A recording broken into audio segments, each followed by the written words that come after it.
সকলোৱে কব মোক কাৰোৰে পৰা একো নালাগে, মই সৰ্বপ্ৰাপ্তিৰে ভৰপূৰ আত্মা। কবচোন কিমান ভাল লাগে, বহুত খালী হৈ যায় ভিতৰখন। নেক্সট যদি সতি সন্তান দেখিছে আপোনাৰ বা ঘৰত যদি কোনোবা বেছি উৎপতীয়া অশান্তি কৰি থাকে, কথা নুশুনে, তেওঁলে ভাইব্ৰেশ্যন দিব তুমি শান্ত স্বৰূপ, তুমি যেনেকুৱাই তুমি মোৰ বাবে শ্ৰেষ্ঠ, তুমি যেনেকুৱাই মোৰ বাবে শ্ৰেষ্ঠ।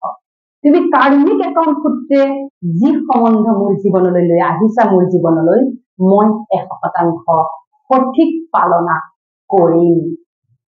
এই যে সতি সন্তান, পতি পত্নী, স্বামী স্ত্ৰী, ভাই ভনী, মাতা পিতা, এইবিলাক কাৰ্মিক একাউণ্ট, এইবিলাক কাৰ্মিক একাউণ্ট দেই। কাৰ্মিক একাউণ্ট মানে কি, 63টা জনমত যে ঘূৰি ঘূৰি যে আহি আছো, এটা এটা পৰিয়াল যে এৰি এৰি যে আহি আছো, সেইবিলাক পৰিয়াল কলৈনো আহিব আকৌ? মই যিবিলাক পৰিয়াল এৰি থৈ আহিছো, যাৰ লগত মোৰ হিচাপ নিকাচ এতিয়াও ক্লোজ হোৱা নাই, সেইটো মোৰ জীৱনলৈ আহিব। কিন্তু বহুত বেছি আমি ভাল কৰ্মৰ কাৰণে বহুত সম্বন্ধ লৈ আহো। মাতা পিতা হৈছে চবতকৈ শ্ৰেষ্ঠ কৰ্মৰ ফল, হয়নে?